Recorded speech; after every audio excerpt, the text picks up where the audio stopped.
ଆଜି ହେଉଛି ଆମଳକି ବା ଅଁଳା ଏକାଦଶୀ। ଏହି ଏକାଦଶୀରେ ଆମେମାନେ କ'ଣ କରିବା ଚାଲନ୍ତୁ ଏ ଭିଡ଼ିଓ ମାଧ୍ୟମରେ ମୁଁ ଆପଣମାନଙ୍କୁ ଗାଇ ଶୁଣାଇବି। ଓଁ ନମୋ ଭଗବତେ ବାସୁଦେବାୟ। ଏକାଦଶୀ ମାହାତ୍ମ୍ୟ ଅଷ୍ଟମ ଅଧ୍ୟାୟ। ନାରାୟଣଂ ନମସ୍କୃତ୍ୟ ନରଂ ଚୈବ ନରୋତ୍ତମଂ ଦେବୀଂ ସରସ୍ୱତୀଂ ବ୍ୟାସଂ ତତ୍ ଜୟମୁଦୀରୟେତ୍। ମୂକଂ କରୋତି ବାଚାଳଂ ପଙ୍ଗୁଂ ଲଙ୍ଘୟତେ ଗିରିଂ ଯତ୍କୃପାତମହଂ ବନ୍ଦେ ପରମାନନ୍ଦ ମାଧବಂ। ନିଗମ କଳ୍ପତର୍ଗଳିतं ଫଳଂ ସୁକମୁଖାଦୃତ ଦ୍ରବ ସଂଯୁତಂ ପିବତ୍ ଭାଗବତଂ ରସମାଳୟଂ ମୁହୁରଃ ରସିକା ଭୁବି ଭାବୁକଃ। ଯୁଧିଷ୍ଠିର ଉବାଚ। କହନ୍ତି ରାଜା ଯୁଧିଷ୍ଠିର ଶୁଣ ହେ ପ୍ରଭୁ ଦାମୋଦର।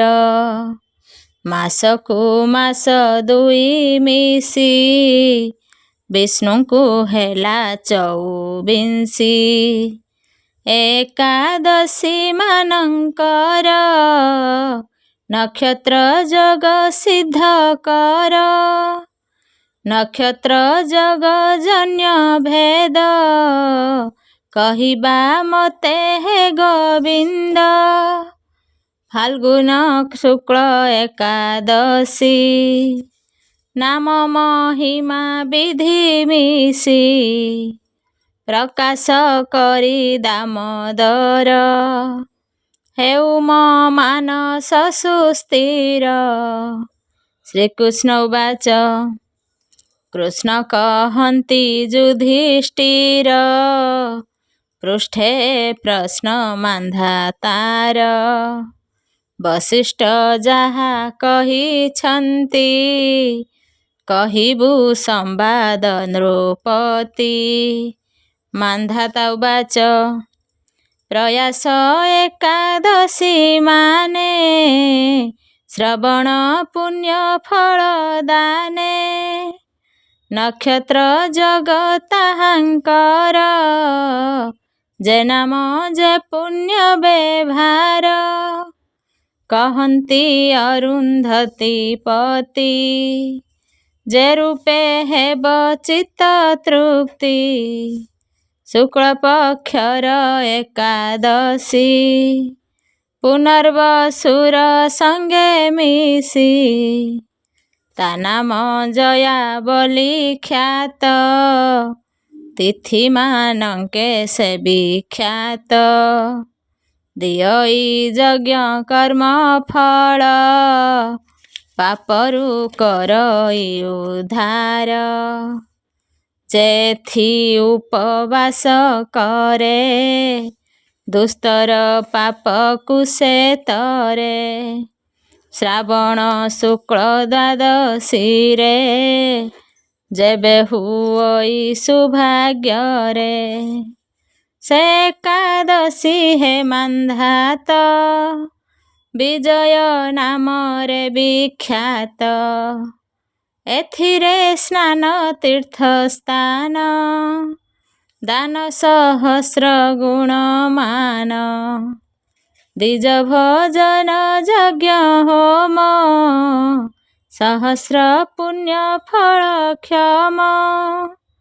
ରୋହିଣୀ ଶୁକ୍ଳ ଦ୍ୱାଦଶୀରେ ଯେବେ ପଡ଼ିଲା ଭାଗ୍ୟ ଭରେ ସେ ଏକାଦଶୀ ଜୟନ୍ତୀରେ ଖ୍ୟାତ ହେଲେ ଜଗତରେ। ଏ ସର୍ବ ପାପ ଭାରା ତିଥି ସମସ୍ତ ପୁଣ୍ୟ ଯାଅ ତିଥି। ଏଥିରେ ଗୋବିନ୍ଦ ଅର୍ଚ୍ଚନ ଶପଥ ଜନ୍ମ ପାପ ମାନ। ସେ ପାପ ଅଳ୍ପ ଅବା ବହୁ ନାଶ କରନ୍ତି ମହାବାହୁ। शुक्ल द्वादशी पुष्या जोग जेबे पड़िला ए सुजोग ए अति पुण्य एकादशी पापनाशिनी नामे भासी वर्षे पर्यंत जेहु करे निज प्रस्तकु दान करे जेथि करे उपवास दुहिंक सुकृत सदृश सगर धुंधुमार गाधी एथिरे कृष्णंकु आराधी पृथिरे हेले चक्रवर्ती पाइले युद्धे दान कीर्ति कायिक वाचनिक आदि जे पाप सप्ता जन्मावधि तहिरु मुक्त से हुई स्वर्गरे निवास करई जे पुष्या युक्त एकादशी सेवई होई उपवासी से अश्वमेध सहस्रर फलकु पाए एनिकर स्वाध्याय जप देवार्चन अथवा होम स्नान दान जे किछि ए दिन आचरी से सर्व अक्षयर परी सर्वदा फल कामी माने करिबे ए व्रत नियमे फाल्गुन शुक्ल एकादशी नामरे आमलकी भासी जहिरे कृत्य पुण्य भेद श्रीकृष्ण लोक फल प्रद जाग्रत होई रात्र काले जागई आमलकी मूले धेनु सहस्र दान फले मिले श्रीकृष्ण पाद तले मान्धाता उवाच उत्पन्न कदा आमलकी एडे प्रभात बढ़िए की कहिबा सर्वशेष मुने कौतुक जात हेला मने पवित्र केउ हेतु एही केउ हेतुरु पाप एही किंपाए मूले जागरण धेनु सहस्र गुण मान वसिष्ठ उवाच मान्धाता पचारन्ते मुनि कहन्ति वेद विधि घेनि जेमन्ते पृथिरे जात कहिबा शुण हे मान्धात ए आमलकी महावृक्ष सकल पाप क्षय दक्ष पूर्वे जे स्थावर जंगम हुअन्ते एकार्णवपम देवता उगर राक्षस ए सर्वे अन्य हेले नाश तहिरे देवाधि प्रवेश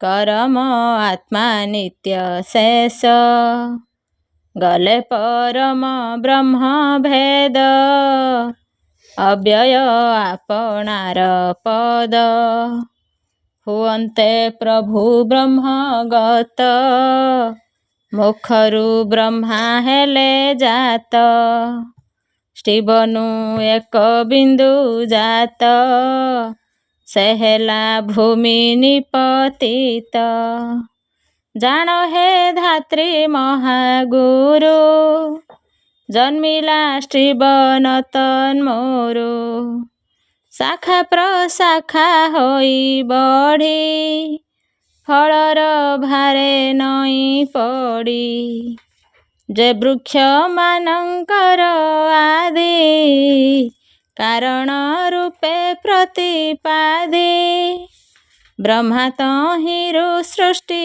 कले स्थावर जंगम सर्जिले गंधर्व जक्ष रक्ष गण देवदानव जवमान जे ऋषि गण अन्य जान सर्जना कले एणे जान एहर प्रिया धात्री वृक्ष हेले से स्थानरु प्रत्यक्ष सेठारु देवताए आसी देखिण बहुत प्रशंसी अदृष्टतर हेतु देवे रहिले सुविस्मित भावे देखि विस्मय देवंकर शुभिला बाणी अगचर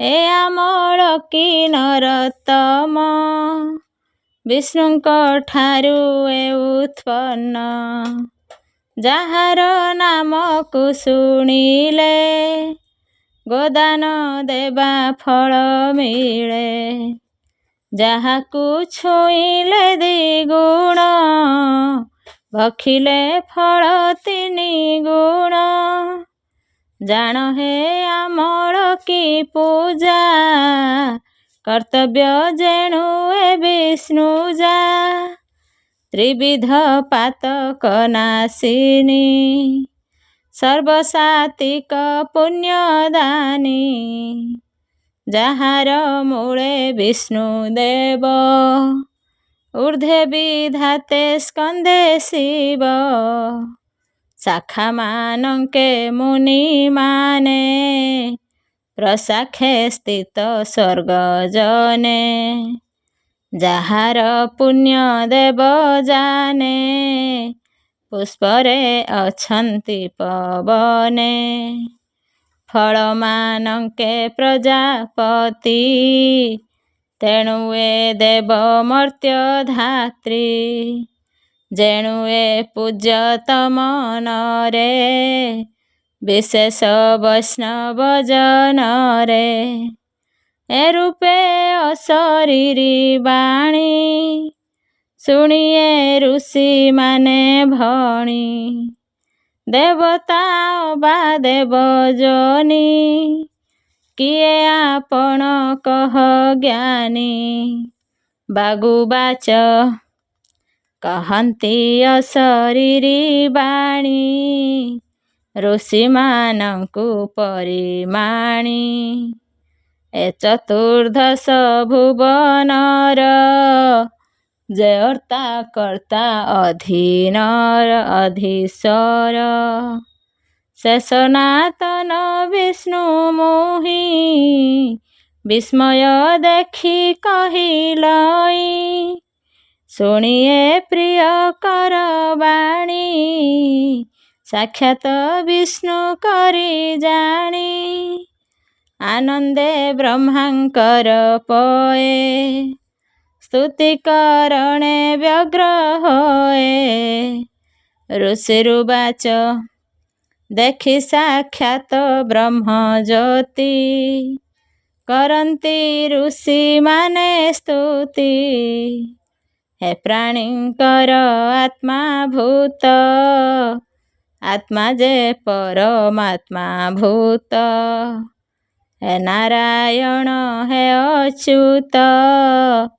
हे सनातन हे अनंत हे दामोदर जे जगेश हे जगेश्वर त्रिलोकेश हे जगन्निवास गोविंद हे मायावृत नित्यानंद देवाधिदेव हे माधव महात्म्य भूत देव देव दया करिब चक्रधर ए दृष्ट विषय उद्धार हे ध्यानमय ध्यान थिब ଅପନ୍ତା ଗତି ନିଷେଧିବ।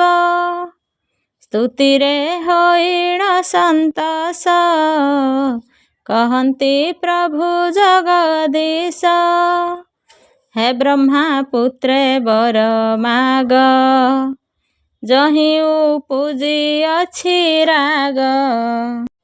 ଋଷିରୁ ବାଚ ଯେବେ ସନ୍ତୋଷ ହେଲେ ହରି, ଆମ୍ଭର ହିତ ଅବଧାରି।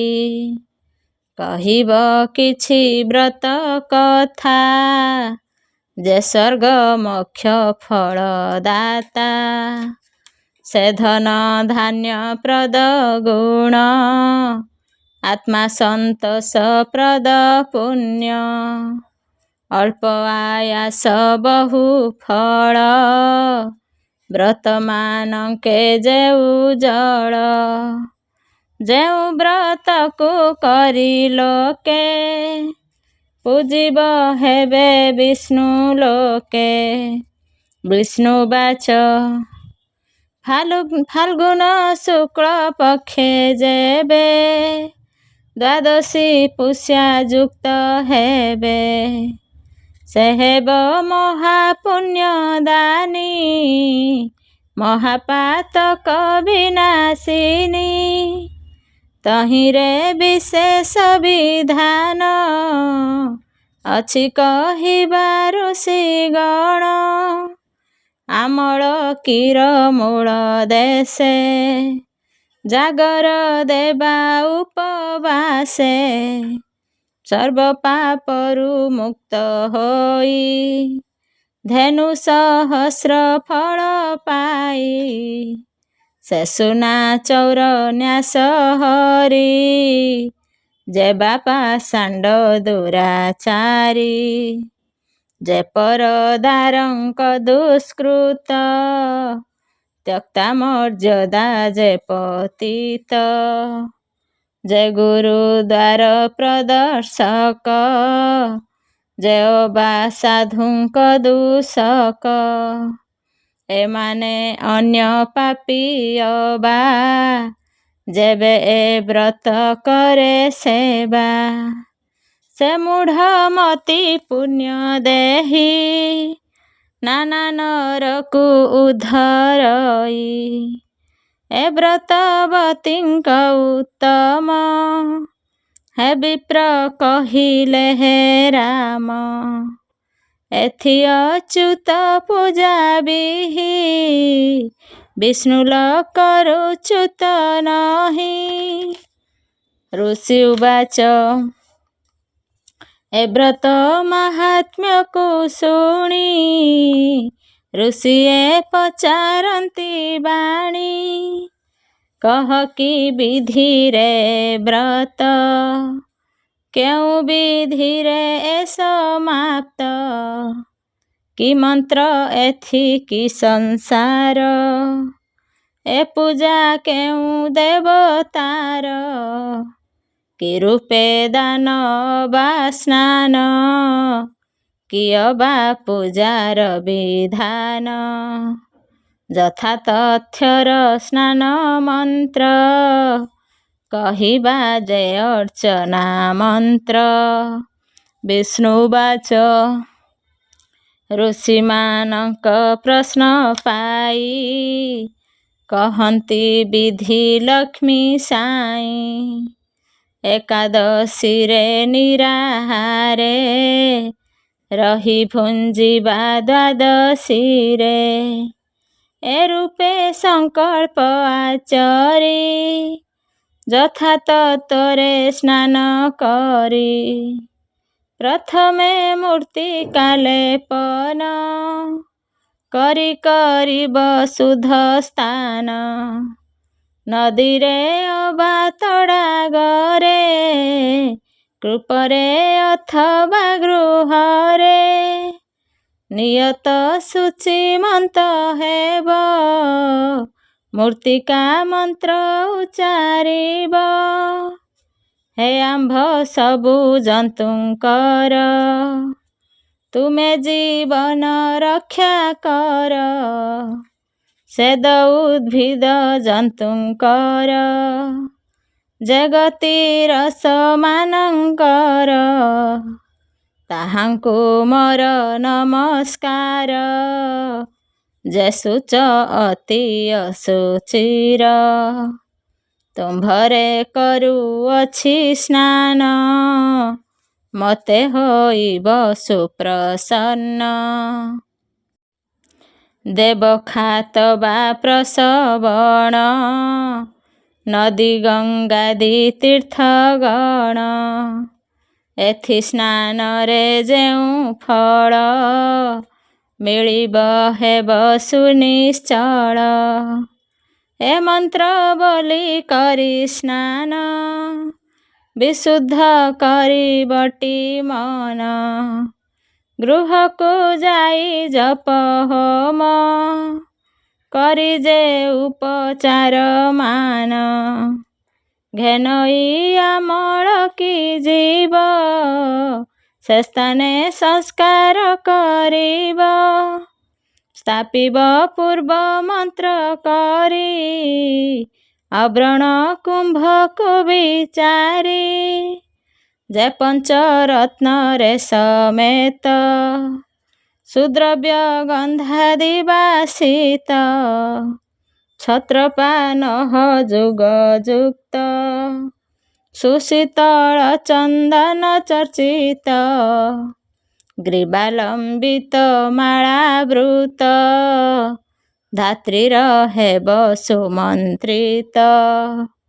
କୁମ୍ଭ ଉପରେ ହେବା ପାତ୍ର ଯେ ହେବ ଲାଜେ ପ୍ରସୁରିତ ତହିଁ ଉପରେ ସ୍ଥାପିବ୍ରତି ସ୍ୱର୍ଣ୍ଣ ପରଶୁରାମ ମୂର୍ତ୍ତି।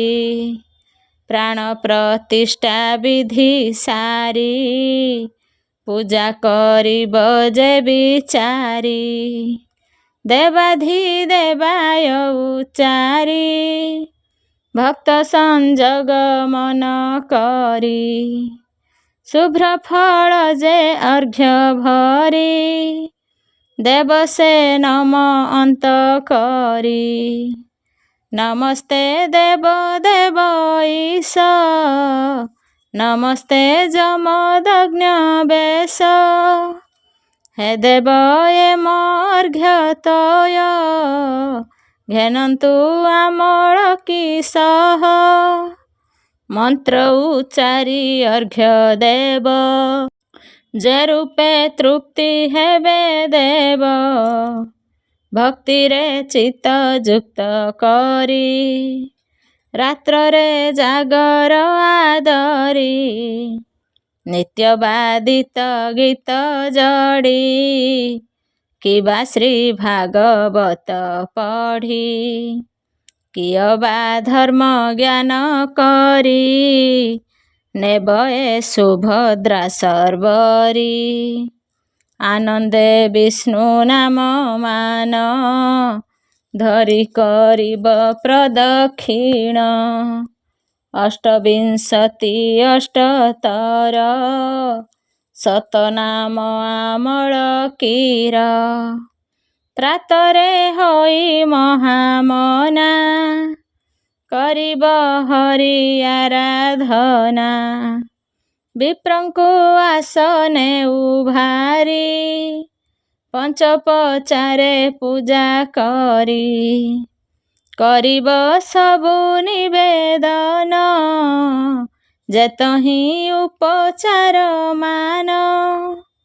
ପରଶୁରାମ ରୂପୀ ହରି ପ୍ରୀତ ହୁଅନ୍ତି ବୋଲି କରି ଛତ୍ରପନଃ ବସ୍ତ୍ର ଯୁକ୍ତେ ଜାମଦଗ୍ନକୁ ଦେବ ହସ୍ତେ ବ୍ରାହ୍ମଣ ପ୍ରତି ବାକ୍ୟ ମାଗି ଦେବ ଦକ୍ଷିଣା ଯଥା ଭାଗି।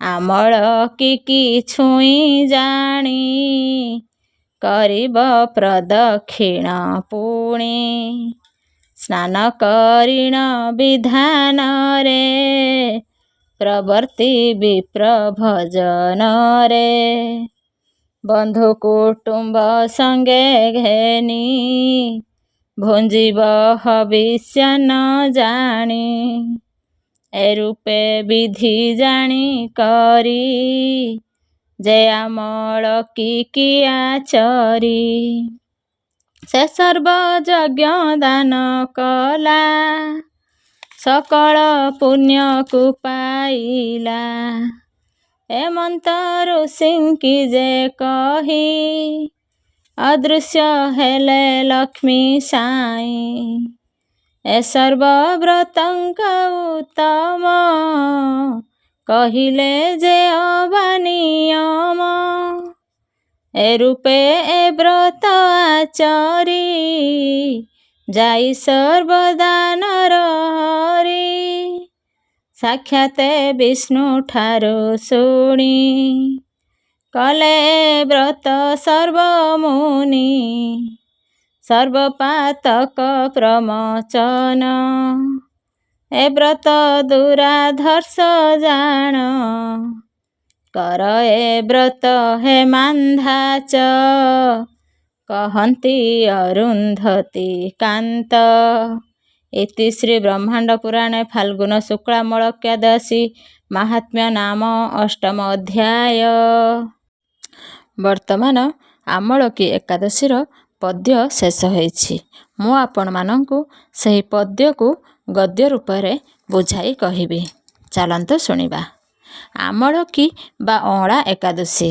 ଯୁଧିଷ୍ଠିର ଭଗବାନ ଶ୍ରୀକୃଷ୍ଣଙ୍କୁ କହିଲେ, ହେ ଶ୍ରୀକୃଷ୍ଣ, ମୋତେ ଦୟାପୂର୍ବକ ଫାଲ୍ଗୁନ ମାସ ଶୁକ୍ଳପକ୍ଷ ଏକାଦଶୀର ନାମ ଏବଂ ମାହାତ୍ମ୍ୟ ସମ୍ବନ୍ଧରେ କୁହନ୍ତୁ।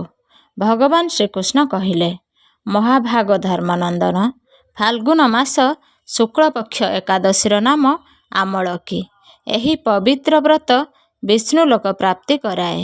ରାଜା ମାନ୍ଧାତା ମଧ୍ୟ ମହାତ୍ମା ବଶିଷ୍ଠଙ୍କୁ ଏହି ପ୍ରକାର ପ୍ରଶ୍ନ ପଚାରିଥିଲେ ଏବଂ ଏହାର ପ୍ରତ୍ୟୁତ୍ତରରେ ବଶିଷ୍ଠ କହିଥିଲେ, ମହାଭାଗ, ଭଗବାନ ବିଷ୍ଣୁ ଛେପ ପକାଇବାରୁ ତାଙ୍କ ମୁଖରୁ ଚନ୍ଦ୍ରମା ସମାନ କାନ୍ତିମାନ ଏକ ବିନ୍ଦୁ ପ୍ରକଟ ହୋଇ ପୃଥିବୀ ପୃଷ୍ଠରେ ପଡ଼ିଲା। ଏଥିରୁ ମହାନ ଆମଳକ ଅର୍ଥାତ୍ ଅଁଳା ବୃକ୍ଷ ଉତ୍ପନ୍ନ ହେଲା, ଯାହାକୁ ସମସ୍ତ ବୃକ୍ଷର ଆଦିଭୂତ କୁହାଯାଇଥାଏ। ସେହି ସମୟରେ ଜୀବଜଗତର ସୃଷ୍ଟି ନିମନ୍ତେ ଭଗବାନ ବ୍ରହ୍ମାଙ୍କୁ ଉତ୍ପନ୍ନ କଲେ ଏବଂ ବ୍ରହ୍ମାଦେବ, ଦାନବ, ଗନ୍ଧର୍ବ, ଯକ୍ଷ, ରାକ୍ଷସ, ନାଗ ତଥା ନିର୍ମଳ ଅନ୍ତଃକରଣଧାରୀ ମହର୍ଷିଗଣଙ୍କୁ ସୃଷ୍ଟି କଲେ। ଏମାନଙ୍କ ମଧ୍ୟରୁ ଦେବତା ଓ ଋଷିଗଣ ସେହି ସ୍ଥାନକୁ ଆସିଲେ ଯେଉଁଠି ବିଷ୍ଣୁପ୍ରିୟ ଆମଳକ ବା ଅଁଳା ବୃକ୍ଷ ଥିଲା। ମହାଭାଗ, ଏହି ବୃକ୍ଷକୁ ଦେଖି ଦେବତାମାନେ ବଡ଼ ବିସ୍ମିତ ହେଲେ, କାରଣ ଏହି ବୃକ୍ଷ ବିଷୟରେ ସେମାନେ ଆଗରୁ କିଛି ଜାଣିନଥିଲେ। ସେମାନଙ୍କୁ ଏହିପରି ବିସ୍ମିତ ହେବା ଦେଖି ଆକାଶବାଣୀ ହେଲା, ମହର୍ଷିଗଣ, ଏହା ସର୍ବଶ୍ରେଷ୍ଠ ଅଁଳା ବୃକ୍ଷ, ଯାହା ବିଷ୍ଣୁଙ୍କୁ ଅତି ପ୍ରିୟ। ଏହାର ସ୍ମରଣ ମାତ୍ରେ ଗୋଦାନର ଫଳ ପ୍ରାପ୍ତି ହୁଏ। ସ୍ପର୍ଶ କଲେ ଏହାର 2 ଗୁଣା ଏବଂ ଫଳ ଭକ୍ଷଣ କଲେ 3 ଗୁଣା ପୁଣ୍ୟ ପ୍ରାପ୍ତ ହୋଇଥାଏ। ଏହା ସର୍ବ ପାପହରିଣୀ ବୈଷ୍ଣବ ବୃକ୍ଷ। ଏହାର ମୂଳରେ ବିଷ୍ଣୁ, ତାଠାରୁ ଟିକିଏ ଉପରେ ବ୍ରହ୍ମା, ସ୍କନ୍ଦରେ ପରମେଶ୍ୱର ଭଗବାନ, ରୁଦ୍ର ତଥା ଶାଖାରେ ମୁନି, ପ୍ରଶାଖାରେ ଦେବତା, ପତ୍ରରେ ବସୁ, ଫୁଲରେ ମରୁଦଗଣ ତଥା ଫଳରେ ସମସ୍ତ ପ୍ରଜାପତି ନିବାସ କରନ୍ତି। ଅଁଳା ସର୍ବଦେବମୟ, ଏଣୁ ବିଷ୍ଣୁ ଭକ୍ତ ପୁରୁଷଙ୍କ ପାଇଁ ଏହା ପରମ ପୂଜ୍ୟ। ଏଣୁ ସଦା ପ୍ରଯତ୍ନପୂର୍ବକ ଅଁଳା ସେବନ କରିବା ଉଚିତ। ଋଷିଗଣ କହିଲେ, ଆପଣ କିଏ, ଦେବତା ନା ଅନ୍ୟ କିଏ? ଆମକୁ ଠିକ୍ ଠିକ୍ କୁହନ୍ତୁ। ପୁଣି ଆକାଶବାଣୀ ହେଲା, ଯିଏ ସମ୍ପୂର୍ଣ୍ଣ ଭୂତର କର୍ତ୍ତା ଏବଂ ସମସ୍ତ ଭୁବନର ସ୍ରଷ୍ଟା, ବିଦ୍ୱାନ ପୁରୁଷ ମଧ୍ୟ ଅତି କଷ୍ଟରେ ଯାହାର ଦର୍ଶନ ପାଇଥାନ୍ତି, ମୁଁ ସେହି ସନାତନ ବିଷ୍ଣୁ। ଦେବାଧିଦେବ ଭଗବାନ ବିଷ୍ଣୁଙ୍କୁ ଏହି କଥା ଶୁଣି ଋଷିଗଣ ଭଗବାନଙ୍କୁ ସ୍ତୁତି କରିବାକୁ ଲାଗିଲେ। ଏଥିରେ ଭଗବାନ ଶ୍ରୀହରି ସନ୍ତୁଷ୍ଟ ହେଲେ ଏବଂ କହିଲେ, ମହର୍ଷିଗଣ, ତୁମ୍ଭଙ୍କୁ କେଉଁ ଅଭୀଷ୍ଟ ବରଦାନ ଦେବି? ଋଷିଗଣ କହିଲେ, ହେ ଭଗବାନ, ଯଦି ଆପଣ ଆମ ଉପରେ ସନ୍ତୁଷ୍ଟ, ତେବେ ଆମ୍ଭମାନଙ୍କ ହିତ ପାଇଁ ଏଭଳି କୌଣସି ବ୍ରତ କୁହନ୍ତୁ ଯାହା ସ୍ୱର୍ଗ ଓ ମୋକ୍ଷ ରୂପୀ ଫଳ ପ୍ରଦାନ କରିବାକୁ ସମର୍ଥ। ଶ୍ରୀ ବିଷ୍ଣୁ କହିଲେ, ମହର୍ଷିଗଣ, ଫାଲ୍ଗୁନ ମାସ ଶୁକ୍ଳପକ୍ଷରେ ଯଦି ପୁଷ୍ୟା ନକ୍ଷତ୍ରଯୁକ୍ତ ଏକାଦଶୀ ପଡ଼େ ତେବେ ଏହା ଅତି ପୁଣ୍ୟଦାୟୀ ଓ ମହାପାତକ ନାଶିନୀ ହୋଇଥାଏ। ଏହି ଦିନ ଅଁଳା ବୃକ୍ଷ ପାଖକୁ ଯାଇ ସେଠାରେ ରାତିରେ ଜାଗରଣ କରିବା ଉଚିତ। ଏହାଦ୍ୱାରା ମନୁଷ୍ୟ ସମସ୍ତ ପାପରୁ ମୁକ୍ତ ହୋଇଥାଏ ଏବଂ ସହସ୍ର ଗୋଦାନର ଫଳ ଲାଭ ହୁଏ। ବିପ୍ରଗଣ, ମୁଁ ତୁମ୍ଭମାନଙ୍କୁ ଯେଉଁ ବ୍ରତ ବିଷୟରେ କହିଲି ତାର ସମସ୍ତ ବ୍ରତ ମଧ୍ୟରେ ଉତ୍ତମ। ଋଷିମାନେ କହିଲେ, ହେ ଭଗବାନ, ଏହି ବ୍ରତର ବିଧି କହନ୍ତୁ। ଏହାର ଦେବତା ଓ ମନ୍ତ୍ର କ'ଣ? ପୂଜନ ବିଧି କିପରି? ସେହି ସମୟରେ ସ୍ନାନ ଓ ଦାନ କିପରି କରାଯାଏ? ଭଗବାନ କହିଲେ, ଦ୍ୱିଜବର, ପ୍ରାତଃକାଳରେ ଦାନ୍ତ ଘଷି ସାରି ସଂକଳ୍ପ କରିବେ ଯେ ହେ ପୁଣ୍ଡରୀକାକ୍ଷ, ହେ ଅଚ୍ୟୁତ, ମୁଁ ଏକାଦଶୀ ଦିନ ନିରାହାର ରହି ପରଦିନ ଭୋଜନ କରିବି। ଆପଣ ମୋତେ ଶରଣରେ ରଖନ୍ତୁ। ଏହିଭଳି ସଂକଳ୍ପ ନେବା ପରେ ପତିତ, ଚୋର, ପାଖଣ୍ଡୀ, ଦୁରାଚାରୀ, ଗୁରୁପତ୍ନୀଗାମୀ ତଥା ମର୍ଯ୍ୟାଦା ଭଙ୍ଗକାରୀ ମନୁଷ୍ୟ ସହିତ କଥାବାର୍ତ୍ତା କରିବି ନାହିଁ। ମନକୁ ବଶୀଭୂତ କରି ରଖି ନଦୀ, ପୋଖରୀ, କୂଅ ଅଥବା ତ ଘରେ ସ୍ନାନ କରିବେ। ସ୍ନାନ ପୂର୍ବରୁ ଶରୀରରେ ମାଟି ଲଗାଇବେ। ମାଟି, ହେ ବସୁନ୍ଧରା, ତୁମ ଉପରେ ଅଶ୍ୱ ଓ ରଥ ଚାଲନ୍ତି ତଥା ବାମନ ଅବତାର ସମୟରେ ଭଗବାନ ବିଷ୍ଣୁ ମଧ୍ୟ ତୁମକୁ ନିଜର ପାଦରେ ମାପିଥିଲେ। ହେ ମୂର୍ତ୍ତିକା, ମୁଁ କୋଟି ଜନ୍ମରେ ଯେଉଁ ପାପ କରିଛି ମୋର ସେହି ପାପ ସମୂହକୁ ହରଣ କରିନିହ। ହେ ଜଳର ଅଧିଷ୍ଠାତ୍ରୀ ଦେବୀ, ମାତା, ତୁମେ ସମ୍ପୂର୍ଣ୍ଣ ଭୂତ ପାଇଁ ଜୀବନ ସ୍ୱରୂପ। ସେହି ଜୀବନ ସମସ୍ତ ସେଦଜ ଓ ଉଦ୍ଭିଦ ଜାତୀୟ ଜୀବର ମଧ୍ୟ ରକ୍ଷକ। ତୁମେ ରସର ସ୍ୱାମିନୀ, ତୁମକୁ ନମସ୍କାର। ଆଜି ମୁଁ ସମ୍ପୂର୍ଣ୍ଣ ତୀର୍ଥ, କୁଣ୍ଡ, ଝରଣା, ନଦୀ ଓ ଦେବ ସମ୍ବନ୍ଧୀ ସରୋବରରେ ସ୍ନାନ କରିଛି। ମୋର ଏହି ସ୍ନାନ ଉକ୍ତ ସମସ୍ତ ସ୍ନାନର ଫଳଦାୟକ ହେଉ। ବିଦ୍ୱାନ ପୁରୁଷ ନିଜର ସାମଗ୍ରୀ ଓ ଧନ ମୁତାବକ 1 ବା ଅଧା ଗ୍ରାମ ଓଜନର ପଶୁରାମଙ୍କୁ ସୁନାର ପ୍ରତିମା ତିଆରି କରିବେ।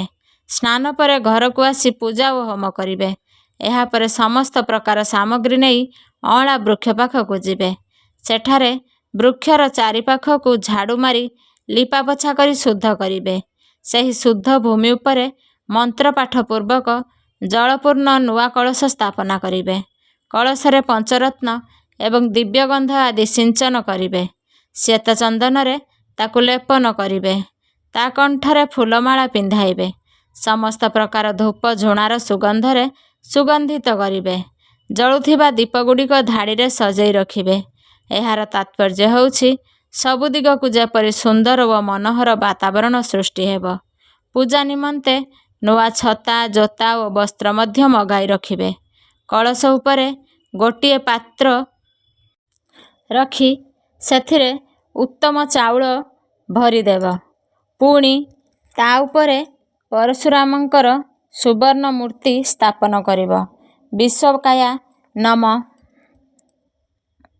କହି ତାଙ୍କ ଚରଣ, ବିଶ୍ୱରୂପିଣ ନମ କହି 2 ଆଣ୍ଠୁ, ଉଗ୍ରାୟ ନମ କହି ଜଙ୍ଘ, ଦାମୋଦରାୟ ନମ କହି ଅଣ୍ଟା, ପଦ୍ମନାଭାୟ ନମ କହି ଉଦର, ଶ୍ରୀବସ୍ତ୍ରଧାରିଣେ ନମ କହି ବକ୍ଷସ୍ଥଳ, ଚକ୍ରିଣେ ନମ କହି ବାମବାହୁ, ଗୋଦିନେ ନମ କହି ଡାହାଣ ବାହୁ, ବୈକୁଣ୍ଠାୟ ନମ କହି କଣ୍ଠ, ଯଜ୍ଞମୁଖାୟ ନମ କହି ମୁଖ, ବିଶୋକନିଧୟେ ନମ କହି ନାକ, ବାସୁଦେବାୟ ନମ କହି ଆଖି, ବାମନାୟ ନମ କହି ଲଲାଟ, ସର୍ବାତ୍ମନେ ନମ କହି ସମ୍ପୂର୍ଣ୍ଣ ଅଙ୍ଗା ତଥା ମସ୍ତକର ପୂଜା କରିବେ।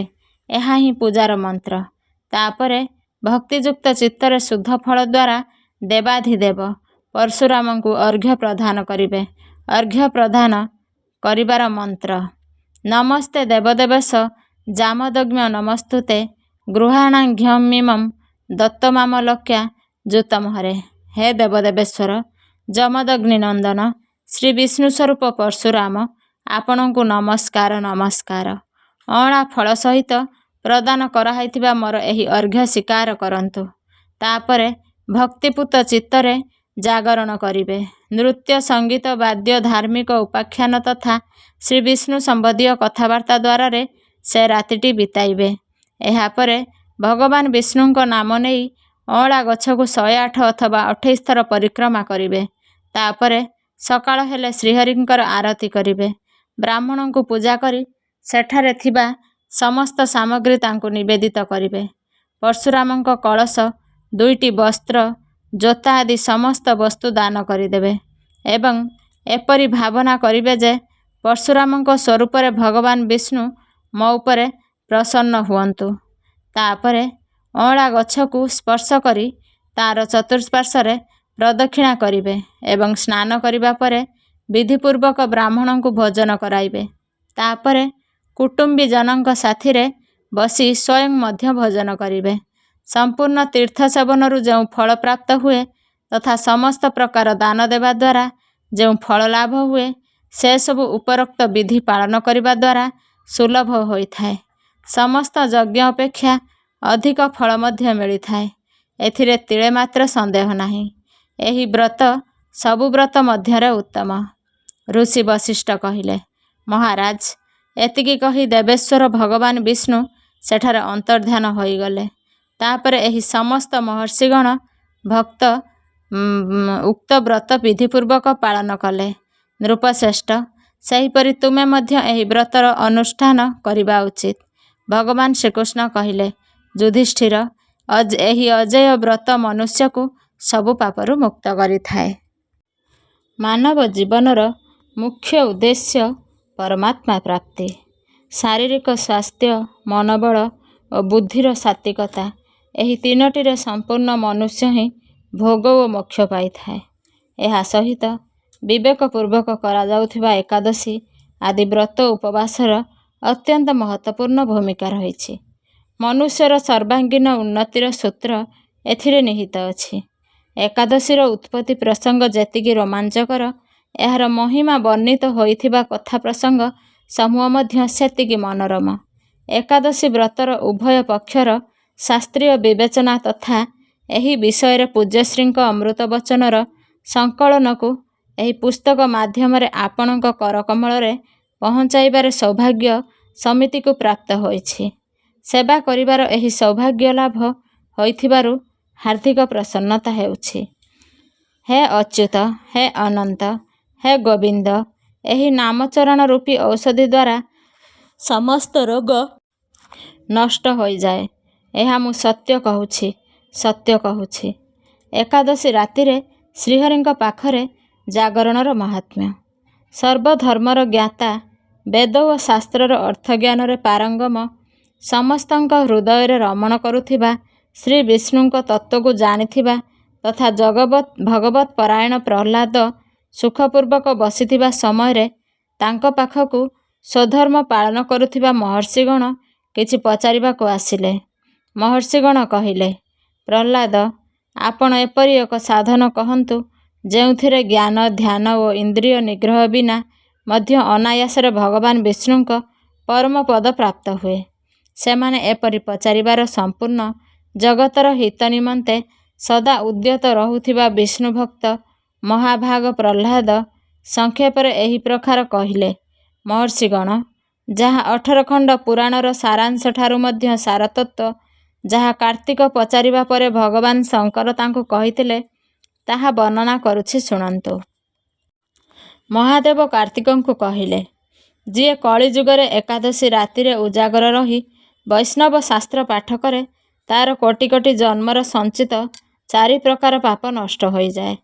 ଯିଏ ଏକାଦଶୀ ଦିନ ବୈଷ୍ଣବ ଶାସ୍ତ୍ରର ଉପଦେଶ ପାଳନ କରେ, ସେ ମୋର ଭକ୍ତ। ଯାହାକୁ ଏକାଦଶୀ ଜାଗରଣରେ ନିଦ୍ରା ଆସେ ନାହିଁ ତଥା ଯିଏ ଉତ୍ସାହ ପୂର୍ବକ ନାଚେ ଓ ଗାଏ, ସେ ମୋର ବିଶେଷ ଭକ୍ତ। ମୁଁ ତାକୁ ଉତ୍ତମ ଜ୍ଞାନ ଦିଏ ଓ ଭଗବାନ ବିଷ୍ଣୁ ତାଙ୍କୁ ମୋକ୍ଷ ପ୍ରଦାନ କରନ୍ତି। ଏଣୁ ମୋର ଭକ୍ତଗଣ ବିଶେଷ ଭାବରେ ଜାଗରଣ କରିବା ଉଚିତ। ଯେଉଁମାନେ ଭଗବାନ ବିଷ୍ଣୁଙ୍କ ପ୍ରତି ବୈରଭାବ ରଖନ୍ତି, ସେମାନେ ମହାପାପୀ। ଯେଉଁମାନେ ଏକାଦଶୀ ଜାଗରଣ କରନ୍ତି ଓ ଗାଆନ୍ତି, ତାଙ୍କୁ ଅଧା ନିମିଷରେ ଅଗ୍ନିଷ୍ଟମ ତଥା ଅତିରାତ୍ର ଯଜ୍ଞ କରିବା ସମାନ ଫଳ ପ୍ରାପ୍ତ ହୁଏ। ଯେଉଁମାନେ ରାତ୍ରି ଜାଗରଣ ପୂର୍ବକ ବାରମ୍ବାର ଭଗବାନ ବିଷ୍ଣୁଙ୍କ ମୁଖାରବିନ୍ଦ ଦର୍ଶନ କରନ୍ତି, ତାଙ୍କୁ ମଧ୍ୟ ଏହି ଫଳ ପ୍ରାପ୍ତ ହୁଏ। ଯେଉଁ ମନୁଷ୍ୟ ଦ୍ୱାଦଶୀ ତିଥିରେ ଭଗବାନ ବିଷ୍ଣୁଙ୍କ ଆଗରେ ଜାଗରଣ କରନ୍ତି ସେମାନେ ଯମରାଜଙ୍କ ପାଶରୁ ମୁକ୍ତ ହୋଇଯାଆନ୍ତି। ଯେଉଁମାନେ ଦ୍ୱାଦଶୀ ଜାଗରଣ କରିବା ସମୟରେ ଗୀତା ଶାସ୍ତ୍ର ଦ୍ୱାରା ମନୋରଞ୍ଜନ କରନ୍ତି ସେମାନେ ମଧ୍ୟ ଯମରାଜଙ୍କ ବନ୍ଧନରୁ ମୁକ୍ତ ହୋଇଯାଆନ୍ତି। ଯେଉଁମାନେ ମରିଗଲେ ମଧ୍ୟ ଦ୍ୱାଦଶୀ ଜାଗରଣ ଛାଡ଼ନ୍ତି ନାହିଁ ସେମାନେ ଧନ୍ୟ ଓ ପୁଣ୍ୟାତ୍ମା ଅଟନ୍ତି। ଯେଉଁମାନଙ୍କ ପରିବାରର ସଦସ୍ୟମାନେ ଏକାଦଶୀ ରାତ୍ରିରେ ଜାଗରଣ କରନ୍ତି ସେମାନେ ମଧ୍ୟ ଧନ୍ୟ। ଯେଉଁମାନେ ଏକାଦଶୀରେ ଜାଗରଣ କରନ୍ତି ସେମାନେ ଯଜ୍ଞ ଦାନ ରସା ଗୟା ଶ୍ରାଦ୍ଧ ତଥା ନିତ୍ୟ ପ୍ରୟାଗ ସ୍ନାନର ପୁଣ୍ୟ ଲାଭ କରନ୍ତି। ସେମାନଙ୍କୁ ସନ୍ନ୍ୟାସୀର ପୁଣ୍ୟ ମଧ୍ୟ ଲାଭ ହୁଏ ଏବଂ ତାଙ୍କ ଦ୍ୱାରା ଇଷ୍ଟାପୂର୍ତ କର୍ମସମୂହ ମଧ୍ୟ ଉତ୍ତମ ରୂପେ ପାଳନ ହୋଇଥାଏ। ଷଡ଼ାନନ ଭଗବାନ ବିଷ୍ଣୁଙ୍କ ଭକ୍ତ ଜାଗରଣ ସହିତ ଏକାଦଶୀ ବ୍ରତ କରନ୍ତି। ଏଥିପାଇଁ ସେମାନେ ସର୍ବଦା ମୋର ବିଶେଷ ପ୍ରିୟ। ଯିଏ ବର୍ଦ୍ଧିନୀ ଏକାଦଶୀ ରାତ୍ରିରେ ଜାଗରଣ କରେ ସେ ପୁନଃ ପ୍ରାପ୍ତ ହେବାକୁ ଥିବା ଶରୀରକୁ ସ୍ୱୟଂ ଭସ୍ମ କରିଦିଏ।